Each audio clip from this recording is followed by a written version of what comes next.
Hello and welcome to the first edition of Sports World. It's going to give you the complete roundup of what is going on in the world of sport. I'm David Long, the co-host of this show, and the email address is sportsworld4@gmail.com. We'd love to hear your thoughts on any of the topics that we're going to raise here tonight. We're going to touch on international soccer. We'll be talking the French Open, a huge weekend in Formula One in terms of the Monaco Grand Prix, one of the biggest races in the calendar year for the Formula One. Also we'll be touching on big news for the BBC, re-signing crucial TV deals on their football coverage for the next couple of years.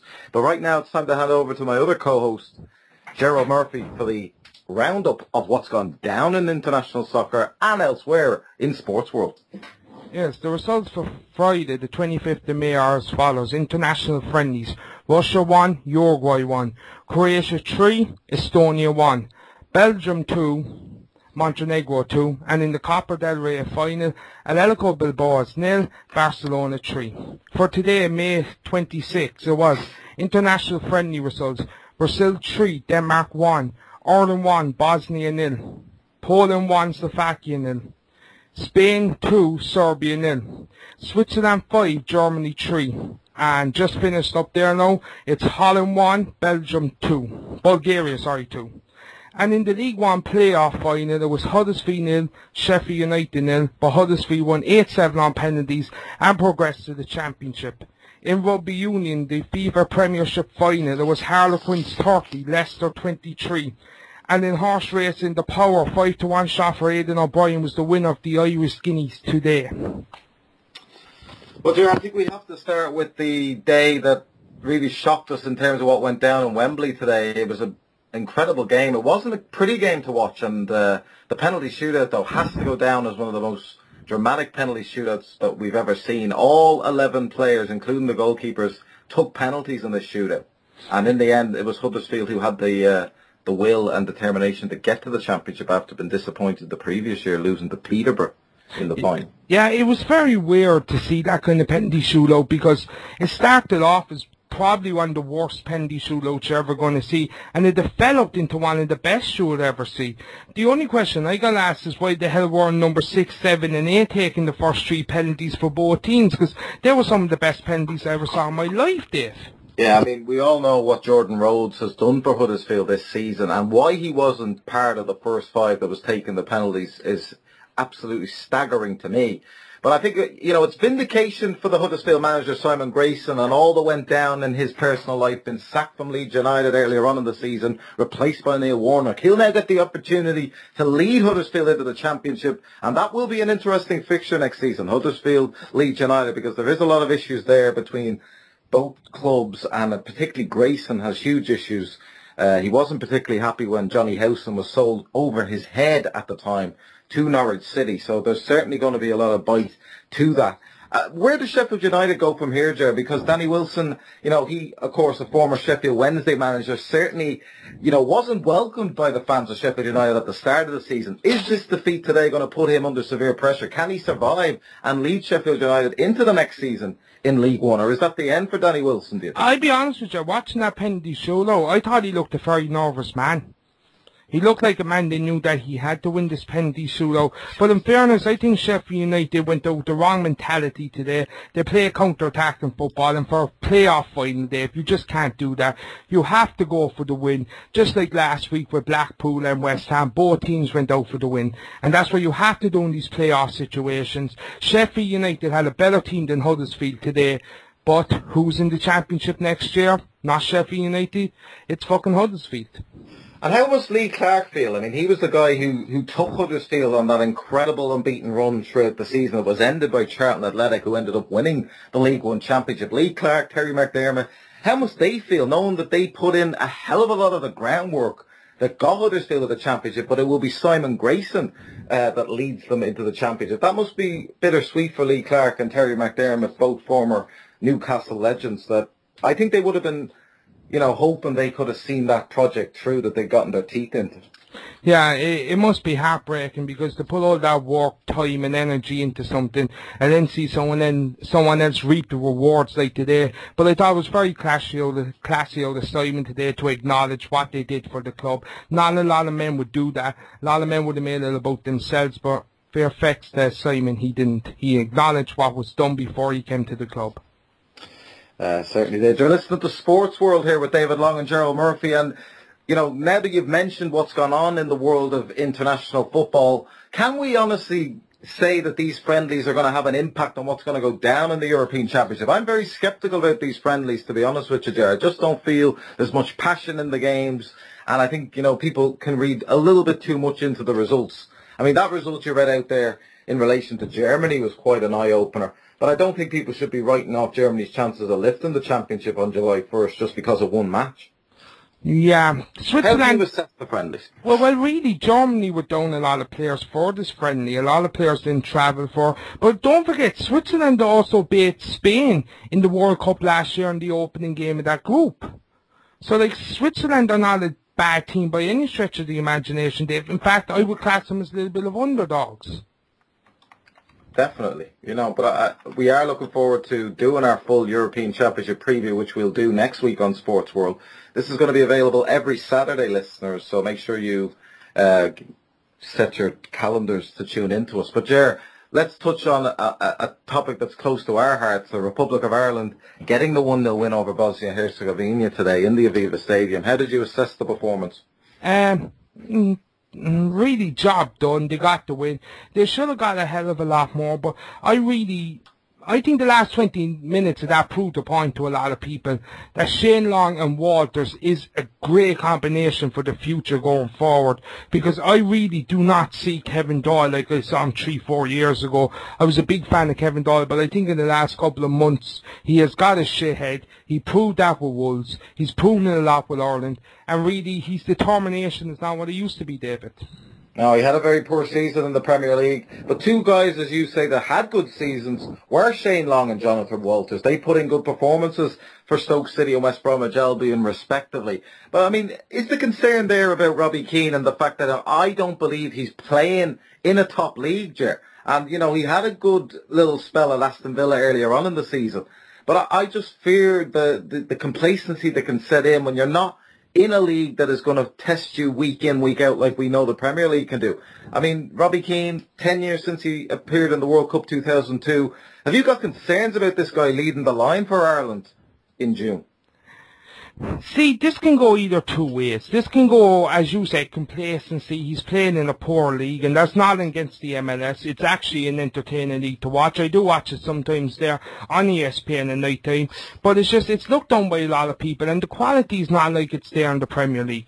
But it could also go to the other way, Dave, that Robbie Keane didn't have to work as much as the Premiership lads had to work. Because in the Premiership, you have to bring your A game every day of the week, because you see it with Wigan. A lot of teams suck their eye off the ball when they were playing Wigan near the end, and Wigan took up a lot of good results. So in the Premiership, your A game has to come 38 games out of 38, but in the MLS, you can slack off a lot of games. Maybe you might come with extra energy. Yeah, without a doubt. And I think, I just want to make the point here that, in my opinion, the best players that could play for the Republic of Ireland have not been selected in this squad. Now, I've heard the arguments that have been made that these players, Wes Hoolahan, Seamus Coleman, don't fit into the system that Trapattoni has, but that's complete bullshit in my opinion. I'm of the opinion there that you put your best players on the plane to Poznan. That you don't have Paul McShane, you don't have Paul Green. No disrespect to these two guys. Isn't Paul McShane just one of the call-ups? No, but that's what I'm saying. He's in a better position than the likes of Wes Hoolahan and Seamus Coleman. And he played today. That made no sense. Why play a call-up today? That was baffling to me now, to be quite honest with you. And as much as I respect what Trapattoni has done, and I've heard people say to me, David, you should really remember how dark the days were under Staunton. And I don't forget those dark days. I don't forget 5-3 defeats in Cyprus on TV3. But what I'm saying to you, Ger, is we have some great players that aren't going to be on that plane to Poznan. And I just feel if you're going into a major championship, you need all your best players there. And I just think it is a crying shame. Wesley Hoolahan's had a tremendous season for Norwich City. Of course, he used to play in the League of Ireland for Shelbourne. I enjoyed seeing his rise to the top of professional football. And I just feel he is more than deserving. And Seamus Coleman as well. He's in the top Premier League team. Everton have finished the season strongly. As they always do. Yeah, they do. And, I just feel, there's certain people on that plane that really shouldn't be on it, and I think that is going to catch us out in the group matches. Well, there is news just breaking here on Sky Sports News that Fahy will not be available for any of the tournament. He's actually after pulling out of it. Yeah, and Paul Green has been replaced. Paul Green will be his replacement. This is what is really annoying me, because I just feel that Paul Green, as much as he's done well at Derby County, I just don't feel he is international quality. He doesn't bring that zest, that flair that a Wesley Houlihan and a Seamus Coleman can bring it. I just don't buy into this thing that they don't fit into the system. How does he know they don't fit into the system? He hasn't given them an opportunity. Yes. How is he ever going to know these things unless he tries them out? The thing about Trapattoni is that Trapattoni comes from this line of Italian managers, just like the Manchester City manager Roberto, is that they come from a thing that they're stubborn, they're set in their ways, and nothing is ever going to change their mind. The way I look at it is that Trapattoni has been in charge for 4 years. We should have got to the World Cup, and you can bring up the hand incident all you want, but don't forget Damien Duff and Robbie Keane missed 2 absolute glorious chances in that match as well. We should have went to the World Cup. We're going to the Euros, so as much as I don't agree with some of his choices, I'm going to give this guy the benefit of the doubt and really hope that he knows what the hell he's doing going to Bosnia. Yeah, I think you're right, Chair. I think in fairness to him, he has a tremendous record in the game, and I think it is going to be beneficial for us that he knows the Italians inside out.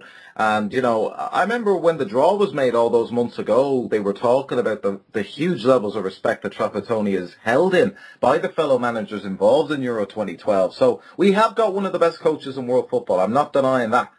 But when I was watching the game today, Ger, I just kind of felt that his days will obviously come to an end. And I think we're looking at Marco Tardelli stepping in to take over from Trapattoni in the future. Is that something that excites you, or should we move away and make a complete switch after Trapattoni leaves, probably after the World Cup qualifying campaign? Yeah, see, that is a big call to make, because as much as Tardelli is his second in command, he doesn't have the pedigree that Trapattoni has. So why are you going to bring someone in like that doesn't have the background that Trapattoni has? That's the only reason Trapattoni was brought in, because people in this country were screaming and roaring that the Staunton system didn't work to bring in someone with that pedigree. So if you want to qualify for these major tournaments, Dave, it's as simple as this. We're not the best country. We don't have the best players. We have to win with strategy and technique. And someone like Trapattoni can do that. And as much as I give out about the FAI, they actually spent the big money to get someone like Trapattoni to come over here, and we're reaping the rewards. We're going to the Euro, something that we haven't done since 1988. We should have gone to the last World Cup. So maybe after Trapattoni steps down, they need to go and get someone else with that kind of background.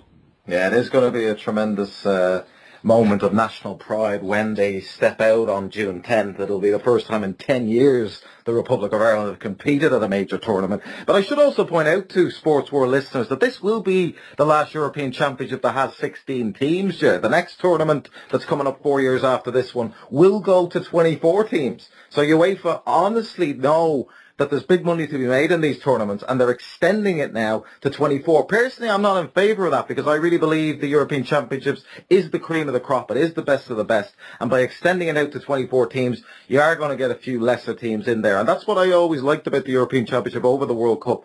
There was none of this, going through the motions in the early stages with dreadful teams like North Korea and the likes of what we saw in South Africa 2 years previously. So, but then you get stories. Are you in favour of the 24 extension, or would you rather keep it at the 16?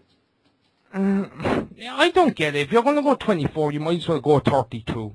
Why go halfway? If you're going to go there, go the full hog. To bring a bunch of lower teams, okay, maybe it is a bad decision, but the thing about the Euros, it's always so predictable. What I love about the World Cup is seeing teams like Ghana, Senegal there back in 2002. The Cinderella stories there of seeing a team that shouldn't be there and getting to the quarterfinals and semis is something brilliant. And it's well, hold on a minute. I don't mean to say something here, but if you're looking for Cinderella stories, the European Championship has had much more Cinderella stories. Denmark winning it in 1992, Greece winning it in 2004. So I think we should acknowledge that the European Championships has produced more upsets than the World Cup has. To a certain degree, yes, but what I'm trying to say is that it's not always about winning it. Cinderella stories is about teams beating the big teams. Like, just imagine if you saw a team come up like Armenia did in our own group. That was a Cinderella story. They should not have gone extra near qualification, and they took it to the last day in the Aviva. Yeah, it was a fantastic... That's why we're football fans. We love to see a team that shouldn't be there, because it makes for great viewership. But another problem I have as well about going into these Euros, Dave, is nobody seems to be talking that Holland pretty much had a full team today, and they got beat at home. Yeah, well, that'll be interesting to see how that all plays out. But I am looking forward to doing that in detail European Championship preview on Sports World next week as we head into the big championship. But I think we have to bring up England as well, Ger, because, they're another team that has gone under drastic change in the last couple of weeks. I mean, it all looked plain sailing. Fabio Capello had got them to the European Championships in quite a, satisfactory manner, but... Let's call it what it was. It was a cakewalk. It was, yeah. Exactly, it was that. But, I mean, how did you assess the way in which Capello left the job and all the aftermath of that and the eventual appointment of Roy Hodgson? What did you make of the way that was all played out in the media? Well, number one, I think they waited way too late to get somebody in, because Roy Hodgson has literally just walked in 2 weeks ago. A month after he gets the job, he's going to be in a major tournament, where they could have appointed him 2-3 months ago, and he could have got his head around and looked at younger players. All these going on now, Dave, is words from people saying about this player and that player. I'm not saying Roy Hodgson's not up to scratch with these players. I'm just saying he was the manager of West Brom, and his focus was on West Brom, not about what players were doing for other teams. And were you surprised that he named Steven Gerrard as his captain? I mean, there had been a lot of talk that there was issues between those two when Hodgson was the manager of Liverpool. I was, because I really would have kept Scotty Parker as my captain, because I think Scotty has a better head, he has a better attitude towards the game, and I think he's a better player full stop than Steven Gerrard at this present moment. Gerrard was a great player 4 or 5 years ago, but now, like, everyone's going on about the Irish team, will they be able to hold up this long, will they be able to play 3 games in 11 days? God, that's the same too about a few of the English players, Dave. No, it is very interesting, but I think it's going to benefit England that they're not going into this tournament with high expectations like they have in the past. I mean, I don't agree with the assessment that's been made by people that this is the weakest England squad of all time. I don't share that opinion. I think there is a lot of good talent in the squad. A few surprising choices, I have to say. I don't think Stuart Downing has put in a good enough season with Liverpool FC. And to be honest, I think there was players there that were left off this squad that probably should have been going. I mean, I just feel they should have probably given Grant Holt an opportunity. He had scored 15 goals in the Premier League. I mean, and considering you're not going to have Wayne Rooney there for the first 3 group games, it would have been nice to have a kind of different option. But he decided not to go with that. But, I mean, they have beaten Norway tonight 1-0 in Oslo, Ger. And, what do you make of their chances, honestly? I mean, I'm not in an easy group. I don't buy into this bullshit that they are going to have an easy time of it, because you've got the host nation. They have a terrible history with Sweden, who have beaten them well in the past in European Championships. Most famously in 1992, they finished off the reign of Graham Taylor as the England manager. And then, of course, you've got France, and, that is going to be an absolute cracking game between England and France. Yeah, I will actually say this more in depth next week when we take a look at the Euros. But France, as much as I hate to be the Irish people, are my tips for underdogs of the tournament. I think France have a great chance. They have a good team. They have good morale going over. Laurent Blanc has done a fantastic job with France. So, really and truly, I looked a lot of Sweden ever since we got them in our World Cup group, Dave. Sweden are going to be no pushovers. And as you said, you're playing the whole country. Probably Ukraine are going to be out of it at that stage. They're going to have nothing to play for, and they're going to go out and just try to win the game for their fans, because you know what happened between England and them a couple of years ago with the trouble. So that's going to be a very hard group for England to get out of. Oh, it is, and as I say, I look forward to going into more detail on next week's edition of Sports World. sportsworld4@gmail.com is our email address if you want to get in touch with anything that we're going to discuss on this debut edition of Sports World with David Long and Gerald Murphy. If we can just switch gears a little bit now. Can I just bring up one point before we go there? Portugal. they should be doing a lot better than what they're doing. Not just today when they only drew 0 all, but overall, they have a fantastic team, Dave. They have some of the best players in the world. And even at last year's, 2 years ago's World Cup, they struggled everywhere. And they're struggling in all these friendlies. They didn't qualify through ease. They didn't even top their group. They had to go through the playoffs. What is happening in Portugal? Well, again, you know, I'll never forget it in Euro 2004. They had that weight of expectation on their shoulders. They were the host nations, and they absolutely crumbled on the biggest stage of them all. So this is a country that, you know, consistently underperforms in these big tournaments. It looks like they're set to do that again. It is a very interesting group they're in with Holland, Germany, and Denmark. So, and don't forget, Denmark are who topped their group in the qualifiers, Dave. Yeah. It was a hell of a battle between those two, and it was Denmark that prevailed, to the surprise of a lot of people. But Denmark are a very underrated team, great workhorse midfield, and they certainly have the spirit that's required to go all the way in this championship. And as I've said previously, they've already won this championship back in 1992. So, to switch gears now, Jared, to move away from the international football scene, which we'll be covering more next week on Sports Well, I want to touch on the 2012 Formula 1 season. And it's been an interesting season for Formula 1. It's the first season they've been under the Sky Sports Formula 1 coverage. BBC, of course, still have rights as well, and they will be showing the Monaco Grand Prix along with Sky Sports Formula 1. But, you know, what's been interesting about this season, from Australia all the way up to the recent Spanish Grand Prix, is that the 5 races so far have all been won by different teams. So you've had McLaren, Ferrari, Mercedes, Red Bull, Renault, and Williams Renault winning these first 5 races, which I think is really, you know, set the tone for what could be a very interesting season in Formula 1. And with the Monaco Grand Prix coming up with Mark Webber taking pole position, and he hasn't enjoyed that privilege for a long, long time in his Formula 1 career. This really, Jer, is, in my opinion, the highlight of the Formula 1 calendar that we're heading into. The Monaco Grand Prix. I mean, you must have great memories over the years of watching these classic races. I'm not the biggest F1 fan, and I'd be the first to ever admit that. But I really love this race because it's so unpredictable. Anyone that says, oh, Webber has a great advantage, not in this race, because a crash can happen at any stage. To overtake someone is a challenge in itself. And that first lap is a very, very telling lap, because you need to get out fast and you need to get ahead fast. So you can guarantee as soon as that green light goes tomorrow in Monaco, there's going to be a lot of people gaining for Webber's position. And can Webber hold it after being away from first position for so long, as you said yourself? He has to catch up in a lot of races. How do you adapt from catching to leading? He needs to get away fast. He needs to make sure there's no one right next to him to overtake him.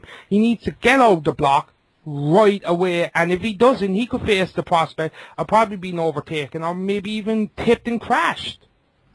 So just to fill people up to date with what's going on in terms of the Drivers' Championship, Sebastian Vettel and Fernando Alonso are tied on 61 points. Then you've got Lewis Hamilton, 8 points behind on 53. Kimi Räikkönen and then Mark Webber, as we've said, will be looking to build on his 48 points that he's got so far in the season.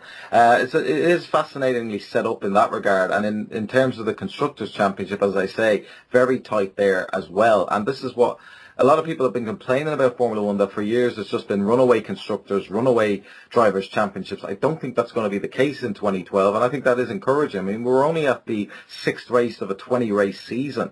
And I just want to bring up as well, there was some bad sportsmanship shown today in Monaco by Pastor Maldonado, who seemed to lose the rag altogether and used his car as a weapon. And I don't really like to see that, as much as a lot of people would say, oh, David, we only watch Formula 1 for the crashes. It's not nice to see someone deliberately, Jer, using these dangerous machines as weapons and, you know, trying to get people off the track and trying to hurt other drivers. I really think he was very lucky to get away with what he got away with today. I mean, it was blatantly reckless driving by Pastor Maldonado in the Williams Renault. Yeah, but that happens a lot in this race. As I said, this race has the history of being a crash race. People will watch this race for the crashes. The reason I watch it is I think it's a stunning racetrack. It's done inside the city centre. And let's face it, this race has produced some of the best races in Formula 1 history. And it is their money race, Dave. This is the race they use to get the biggest revenue, to get the biggest viewership. So it's a big day for the Formula 1 every time this rolls around. And don't forget about the parties that went on the whole week. People try to get sponsorship. People invested in Formula 1 pretty much. It's a carnival carnival-like atmosphere in Monte Carlo at the moment. So it's a big race for the Formula One calendar, the biggest of the year. So I'm just hoping we have a good race tomorrow. Would you like to see some crashes? Yes, probably, but I don't want to see anyone get hurt, and I don't want to see anyone intentionally try to get someone to crash, because there's no place for that in any sport. Very well said. Gerald Murphy and David Long here on Sports World, sportsworld4@gmail.com if you want to get involved in terms of giving us your thoughts on the Formula One 2012 season. We're going to be covering it week in, week out whenever there's big races out here on Sports World. I should also mention, you mentioned the carnival-like atmosphere. Will Smith is there this weekend and trying to take his mind off the Men in Black 3 film that's opening this weekend. So the stars are out there in force, as you say, Ger. Another big tournament in another sport, of course, is the French Open. It is one of the big majors in professional tennis. And, you know, as much as people have a lot of time for Wimbledon, it is widely regarded that the French Open, the Roland Garros, the tough court surface, it really separates the men from the boys, if you know what I mean. And the seeds have been announced, of course. And it's Novak Djokovic, number 1. It's Rafael Nadal, number 2. Roger Federer, number 3. And Andy Murray, number 4. These are the top 4 in professional tennis.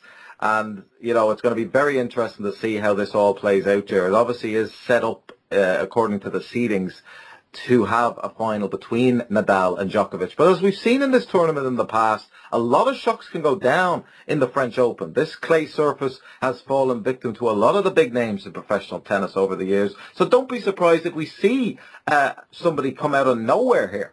I mean, we all remember how Jo-Wilfried Tsonga got on. He surprised a lot of people in Wimbledon last year. He's the number 5th seed in this tournament. And there is a lot of people here just trying to make their name in professional tennis. A lot of names that wouldn't be familiar to a lot of, people that only watch the big tennis tournaments. I mean, you've got Andy Roddick way down in 26th seed in this tournament. So, I mean, the French Open, does it carry a lot of prestige in your mind, Ger?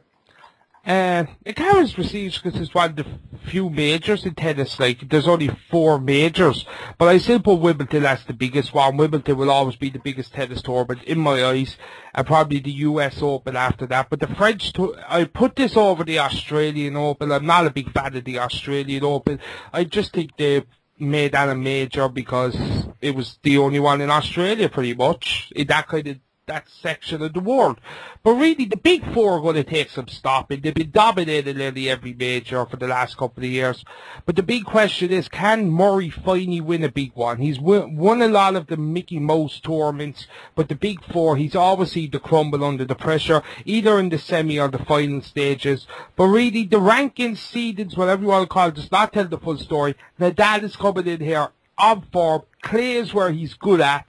And even Djokovic has admitted that Nadal is the man to beat in this 2 weeks. And really, I do not see anyone stopping Nadal if he keeps the form he's played the last couple of months, especially on clay.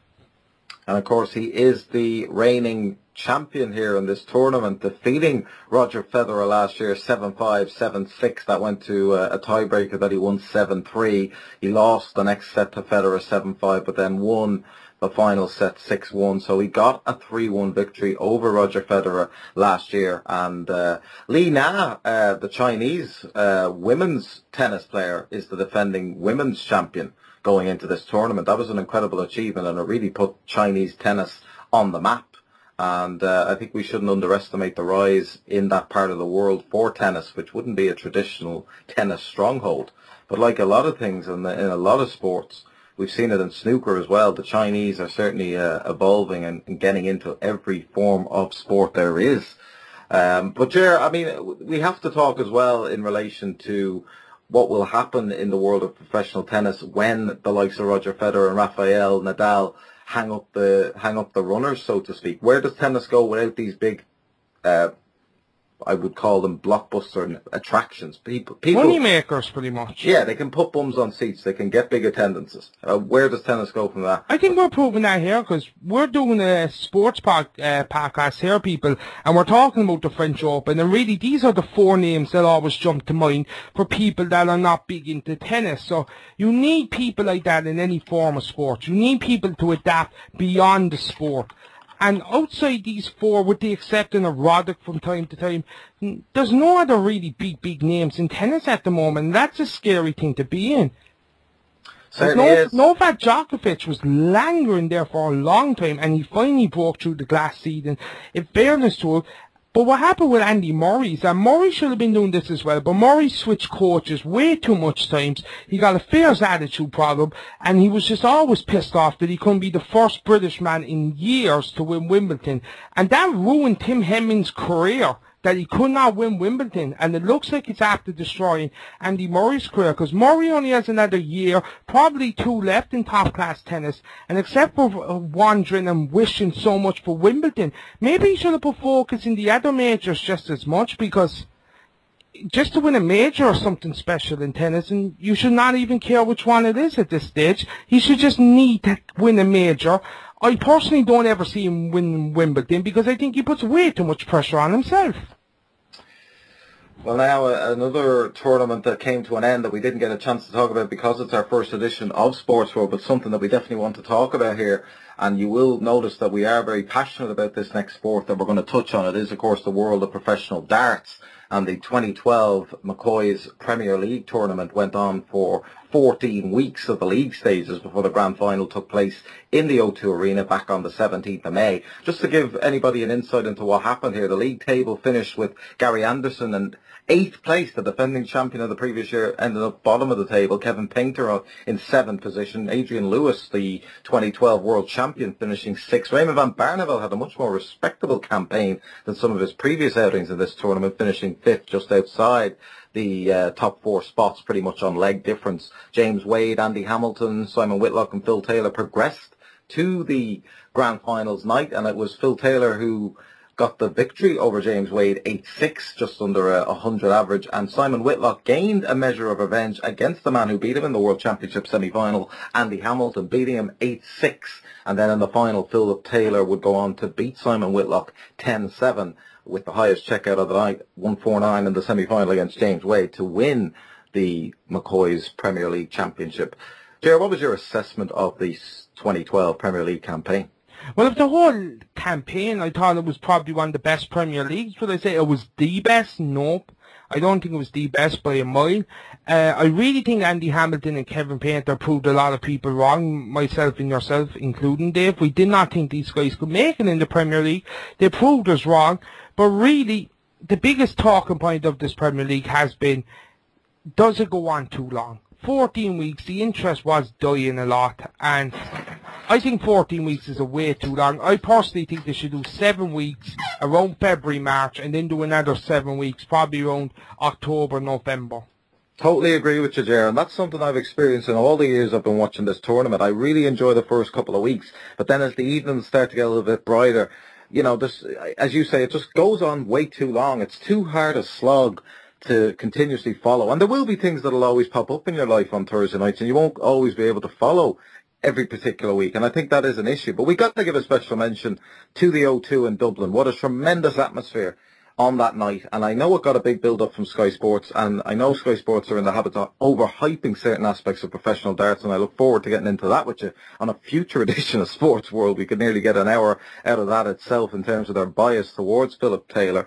But, you know, for once, the Sky build-up of the O2 was actually justified there. It was the best night of the league by a mile.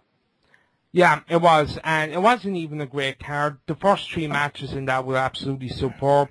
Taylor and Wade, I do not think, except for the Premier League final 3 years ago, that they had a world-class match anytime. I really cannot fathom why do you think this is a big money match, because really it's not. Nobody wants to see Taylor and Wade, because really, Dave, it's always a letdown. It was a letdown on semi-final night as well this year. Yeah, I agree with you. The only match I ever fondly remember between these two was that classic Premier League final. It was absolutely incredible. But as you say, in all the other games we've had to witness in the years since, it's just a very dull, uninspiring contest. And I'm sorry, I don't want to cause offence, but it seems a lot of the times that James Wade just shits the brick against Taylor.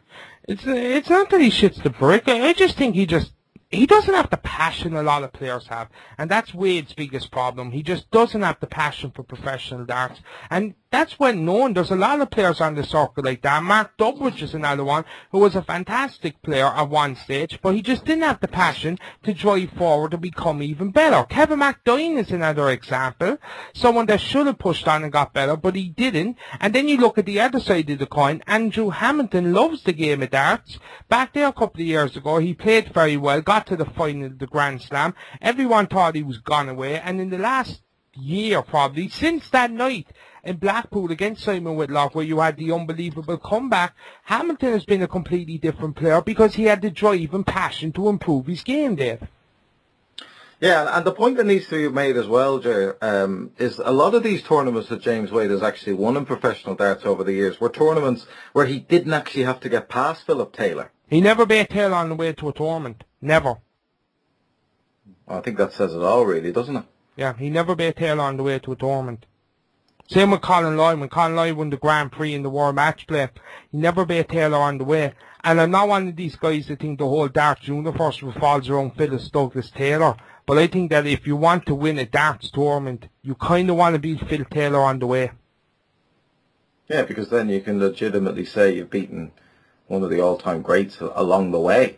Yeah, but another player we should really bring up, and he's making a lot of strides lately on the floor, is that John Part. Apparently seems to be back to form, and I'm going to be very interested to see him in Blackpool in 2 weeks' time. Yes, we will be doing a special on the UK Open that's coming up on June 7th. We'll cover that on next week's edition of Sports World. But as you say, Ger, and this is something that I'm glad you brought up, Johnny Part is a guy that can get it done. I mean, what a match he had against James Wade in the World Championship. And I'm just so disappointed that he didn't actually manage to overcome Wade. It was an incredible contest, Ger. Yeah, I mean, me and you were in contact throughout that match, and it was nail-biting to the very end. And, you know, it took so much out of Part and took a lot out of Wade as well, it has to be said. But what a classic match. Yeah, that's one of the instances why I'm not a big James Wade fan, and I don't think I ever will be. It's because a game like that should have motivated and boosted Wade beyond belief.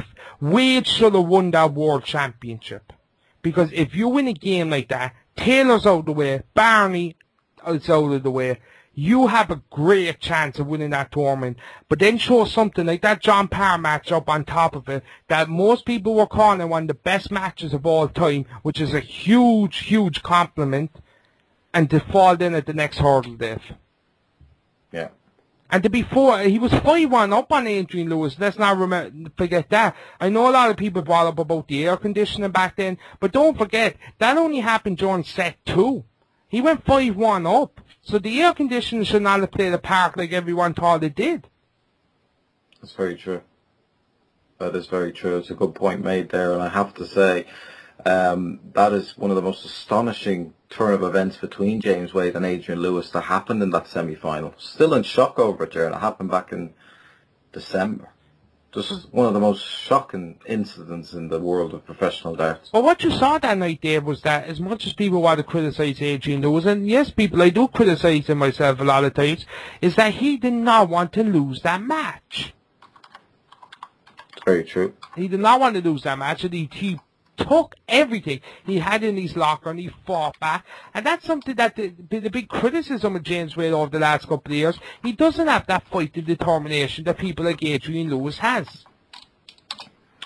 Yeah, it's going to be very interesting, as you say, Jared. There's so many people, as you say, performing well on the floor that it obviously goes a lot unnoticed by people. But Johnny Part is certainly one of those players that when he's in form, he can switch the form from the floor tournaments onto TV. A lot of guys can't do that, but Part can handle the pressure of being under the spotlight of international television. Yeah, I think another point that has to be brought up here in Sports World is Paul Nicholson. He's playing out very well on the floor. He's after yapping his gum for the last 2 years. I think it's time Nicholson, he has to step up. After that atrocious match in the World Championship where he blamed people's girlfriends, I think Nicholson has a lot to answer for in this next year. Not just the UK Open, people. I'm talking about the match play, the Grand Slam, the Grand Prix in next year's World Championship. Paul Nicholson really needs to get his act together and prove to people that he is going to be a future world champion, because Dave, he's saying it enough at times. Well, it's like what Ian Holloway said in the build-up to the playoffs. He's learned not to say things with his mouth that cannot be cashed with his actions. And I think Nicholson has just come out with some horrendous things over the last year. I mean, the comments he made towards Eric Bristow were very disrespectful, in my opinion. You don't go saying the things that he said about a legend in the game unless you can back it up. And he clearly hasn't been able to do that. No, I'm not one of these people that's jumping on his back over what happened with Phil Taylor, because if anyone can remember back, Taylor started all of this with a stupid comment on a paper, and when Nicholson had the balls to react, everyone was like, you don't say that about Taylor, and everyone seemed to forget about what was written on the paper 2 weeks earlier by Phil Taylor. Basically, you don't go to war with someone who has the ability to actually back it up on the hockey. It's not backing up on the hockey. Taylor said one bad thing about people, and you're going to turn 95% of the crowd.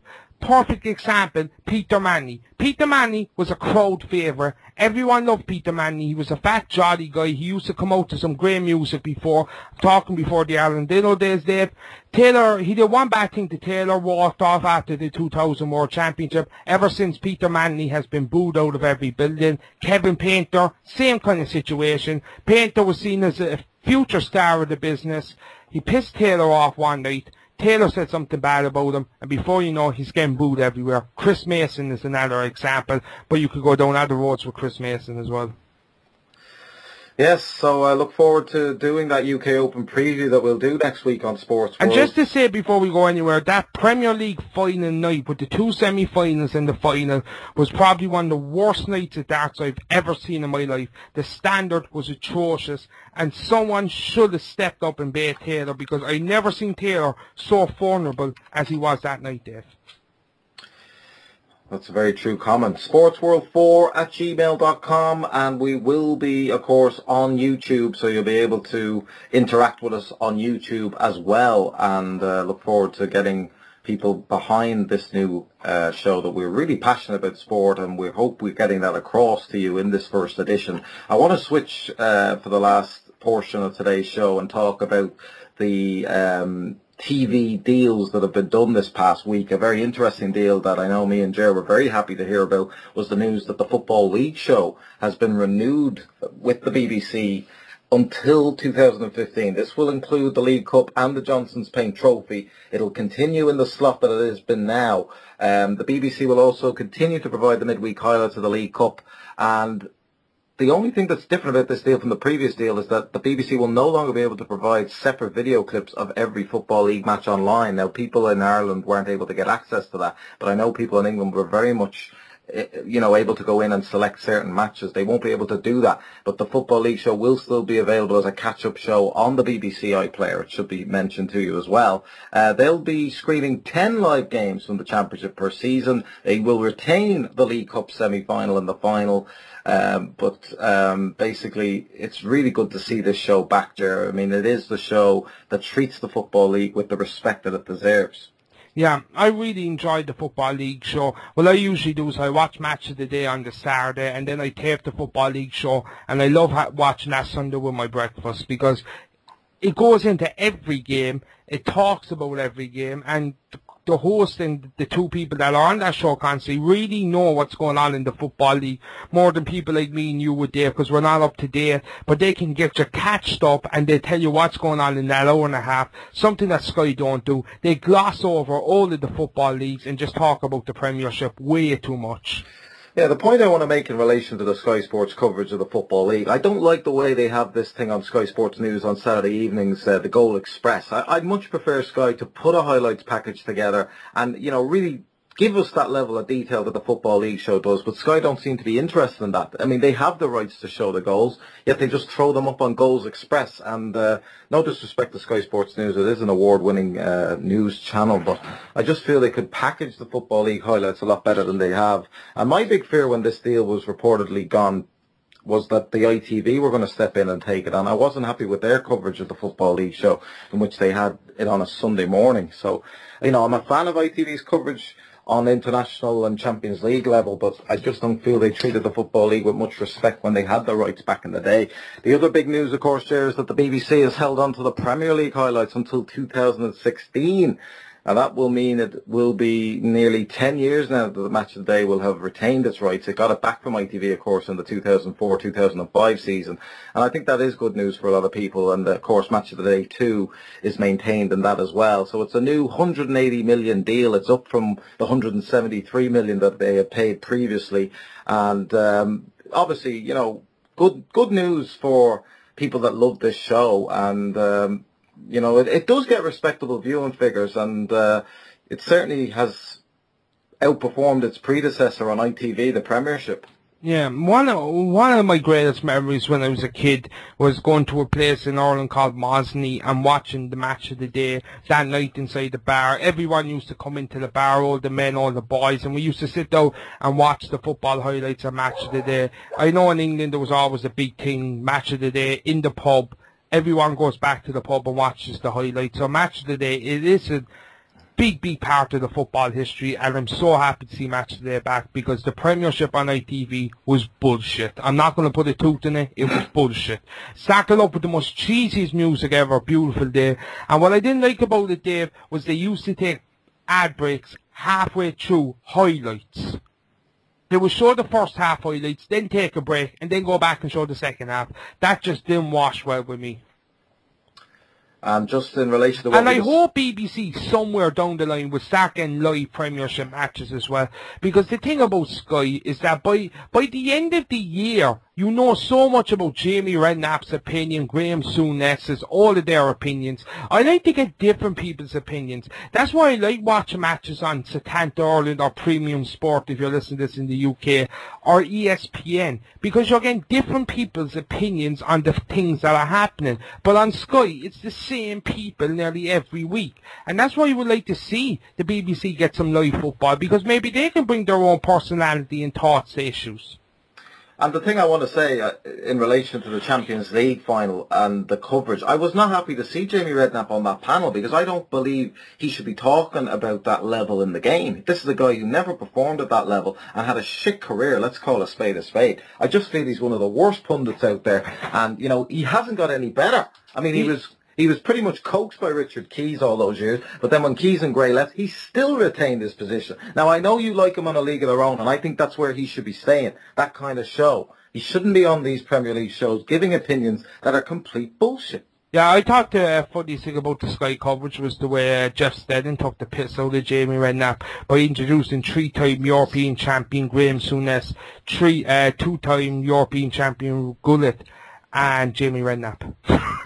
It was brilliant, wasn't it? And I mean, I have to say, Gary Neville's passion with Martin Tyler on the commentary was absolutely tremendous. He really got into that Drogba equaliser. And, you know, people have said he's biased towards Manchester United. I haven't really seen much evidence of that. He's been fairly fair in terms of the analysis that he does on the Monday Night Football. And I think he's been a breath of fresh air to the Sky coverage. At the start he was, but he's really after playing it down, and I respect that. But at the start there was a lot of biasness, but he was new to it, and that's what people failed to remember, is that he was new to it, so he had to adapt to it. He certainly did. Just some news there to let people know. Just full-time results coming in here. Czech Republic have beat Israel 2-1. Greece have drawn 1-0 with Slovakia. And Norway have lost 1-0 to England. Scotland and the US will take place tomorrow morning at 1 a.m. on ESPN. Yeah, it should be an interesting match between the USA and Scotland. Just to let you know as well, Sports World, we're going to be touching on the Carl Froch boxing match on next week's edition of Sports World. Hope you enjoy that one. That is coming up on Sky Sports 1. So, Ger, that is all we have time for on this first edition of Sports World. I want to thank you as my co-host for everything you've contributed to today's programme. sportsworld4@gmail.com is the email address.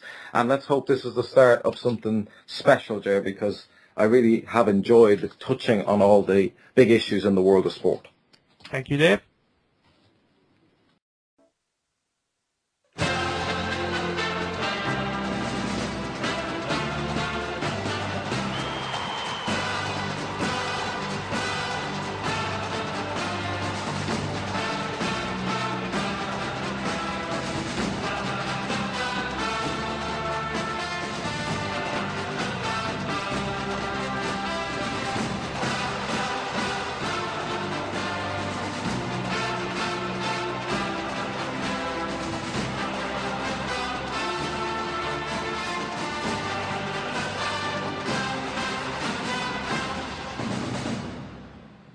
It's the